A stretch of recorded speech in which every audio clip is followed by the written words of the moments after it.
മലപ്പുറം തിരൂരിൽ മരിച്ച നിലയിൽ കണ്ടെത്തിയ കുറ്റിച്ചിറ സ്വദേശി ഹംസയുടെ മരണം കൊലപാതകമെന്ന് പോലീസ്. സംഭവത്തിൽ താനൂർ സ്വദേശി അറസ്റ്റിൽ. കുറ്റിച്ചിറ സ്വദേശി ഹംസയുടെ മരണം കൊലപാതകമാണെന്നാണ് പോലീസിന്റെ കണ്ടെത്തൽ. സംഭവത്തിൽ താനൂർ സ്വദേശി ആബിദാണ് അറസ്റ്റിലായത്. ആബിദും ഹംസയും തമ്മിൽ വാക്കുതർക്കം ഉണ്ടായിരുന്നതായാണ് പോലീസ് പറയുന്നത്.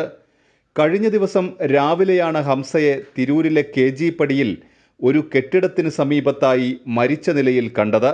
നഗ്നമായ മൃതദേഹത്തിനു സമീപം രക്തക്കറയുമുണ്ടായിരുന്നു.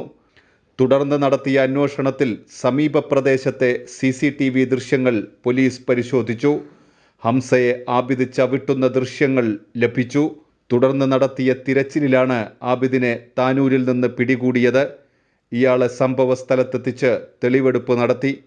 തിരൂർ CI AM-K രമേശിൻ്റെ നേതൃത്വത്തിലാണ് അന്വേഷണം. കൈരളി ന്യൂസ്, മലപ്പുറം.